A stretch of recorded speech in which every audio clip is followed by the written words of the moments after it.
పనిచేసే విధానాల్లో మొదటి విధానం ఆయన తన ప్రత్యక్షతను నీకు ఇవ్వడం ద్వారా. God's revolution is the first opportunity to change the people. Abraham దేవుడిని నమ్మడానికి కారణం ఎవరు? పరిస్థితుల దేవుడా? దేవుడే. దావీదు దేవుని నమ్మడానికి కారణం ఎవరు? అతని బలమా? దేవుడా? దేవుడే. సొలొమోను దేవుని యందు విశ్వసించి ఆయన వాగ్దానాన్ని పొందుకోవడానికి కారణం ఎవరు? దేవుని మాట. అతనికున్న జ్ఞానమా? దేవుని మాట. నీవు ప్రపంచంలో ఏ సందర్భంలో జరిగించినటువంటి మొత్తం చరిత్ర, బైబిల్ చరిత్ర చదివినప్పుడు దేవుడు తన నమ్మకత్వాన్ని తన ప్రదర్శించే ప్రత్యక్షతల ద్వారా వ్యక్తులతో కలుసుకోవటం అనేది ఆయనకున్న ప్రత్యక్షత. ఈరోజు మీరు కూడా దేవుడిని నమ్మారు అని అంటే దేన్ని బట్టి నమ్మారు? కొంతమంది చెప్తున్నారు, సువార్త ఆంటీ గారు చెప్పారు అందుకు నేను నమ్మాను, అంకుల్ గారు ప్రార్థన చేశారు ఈ అంక కాగితం ఇచ్చింది. No, that's God's revolution. దేవుడే గనక ఒక మనిషిని తన దగ్గరకు ఆకర్షించుకోకపోతే, తండ్రి ఆకర్షించకపోతే ఎవ్వడు ఆయన దగ్గరికి. సో ఇప్పుడు నువ్వేదో ఒక పెద్ద కుటుంబంలో చౌదరీస్లో నుంచి వచ్చాను, రెడ్డీస్లో నుంచి వచ్చాను, ముస్లింలో నుంచి వచ్చాను, నువ్వేం రాలే, ఆయన తీసుకొచ్చాడు. ఆ అతిశయమైన మాటలు మాట్లాడకండి. అది ఏ గొప్ప మీ దగ్గర లేదు. ఆయన మిమ్మల్ని పట్టుకున్నాడు, మీరు పట్టబడ్డారు అంతే. సో ఇప్పుడు మొదటిది ఆయన యొక్క ప్రత్యక్షత ఇస్తాడు. రెండవది ఆయన యొక్క దర్శనముతో మనతో మాట్లాడతాడు. దర్శనం, ప్రత్యక్షతలో కూడా దర్శనం ఉంటుంది, విజన్ ఉంటుంది. కానీ ప్రత్యక్షంగా కొన్ని సందర్భాలలో నీ శరీరము, నీ హృదయము, నీ మనస్సు అంగీకరించగలిగే అనుభవాన్ని దేవుడు కలుగు చేసుకుని ఆయన ఇంటర్ఫేర్ అవుతాడు. అప్పుడు నీకు ప్రభు దొరుకుతాడు. రెండో విషయంలో దేవుని యొక్క ప్రత్యక్షత ఏంటంటే తన మాటను పంపి బాగు చేస్తాడు. బైబిల్లో చెప్తుంది ఆయన తన వాక్కును పంపి బాగు చేయను. వర్డ్ వస్తుంది నీ దగ్గరికి. ఎలా వస్తుంది? ఎవరు మాట్లాడితే వస్తుంది?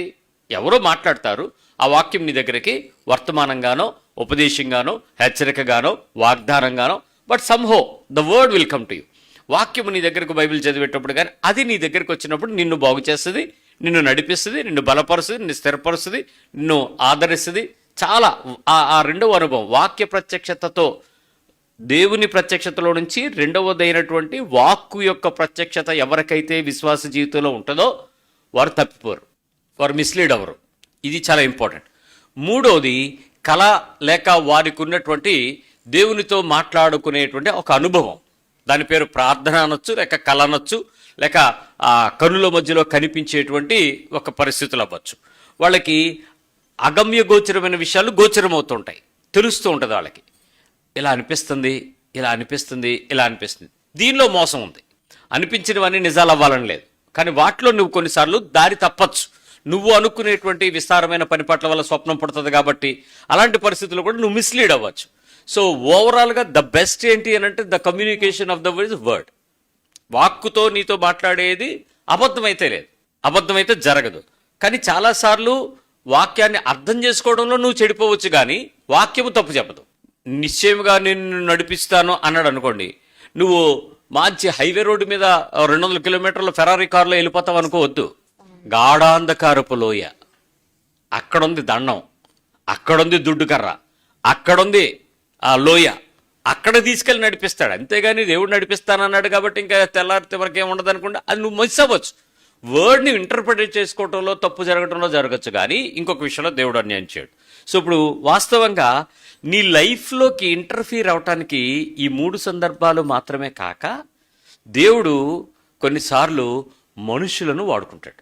మనుషులను వాడుకుని నీ లైఫ్ని ఇంటర్సెక్ట్ చేస్తాడు, కట్ చేస్తాడు, మధ్యకొచ్చి నిలబడతాడు, అడ్డుగా పెడతాడు. అప్పుడు మీకు వాళ్ళు ఎలా అనిపిస్తారంటే గొల్లియాతుల్లా కనబడతారు. వీడిని చంపేస్తే బాగుంది అన్నట్టు ఉంటుంది. వాళ్ళు కఠినంగా ఉంటారు. దానిలో ప్రధానమైన భాగం భర్తకు భార్య, భార్యకు భర్త. ఈ ముళ్ళు మీరు తీసుకుందాం అనుకుంటారు, తీలేరు. అది గాడ్స్ ఇంటర్వెన్స్ దూరిపోతుంది అనమాట. ఇంకా ఆ తర్వాత ఏంటంటే నీకు కొన్నిసార్లు ఎదిగొచ్చిన కొడుకు, కొన్నిసార్లు మీ యజమాని, మీ బాస్, వీడిని చంపేస్తే బాగుంది, చచ్చిపోతే బాగుంది, ట్రాన్స్ఫర్ అయితే బాగుంది, ఆడవ్వడు, అందరూ అవుతారు. కొన్నిసార్లు మీ ఇంట్లో చేరే పని మనిషి, ఒక మనిషి మీ జీవితంలో ఆ ముళ్ళుగా పెట్టి గాడ్స్ ఇంటర్వెన్స్ దూరుతాడు, చేరుస్తాడు. అక్కడ మీకు ఏమర్థం అవుతుందంటే ఈ ఇన్ప్లాకబుల్ నేచర్ బయటకు వస్తుంది. వీడిని తీసేస్తే నా జీవితంలో ఏది ఉండదు. మీరు కొంతమంది ఊహించండి, వీళ్ళు లేకపోతే నీ జీవితం ఎంత సాఫీగా ఉంటుందో. 1, 2, 3, 4, 5 పేర్లు రాసుకోండి. రాస్తా మొదలెడితే ఏమవుతుందో తెలుసా, ప్రతిసారి కొత్త 5 పేర్లు రాయాల్సి వస్తుంది. రాయకండి, రాయమన్నాను కదా మొదలెట్టారు కనుక బోల్డ్ పేజీలు రాస్తారు. ఎందుకో తెలుసా, ఒకడు తప్పినంటే కూడా వస్తాడు.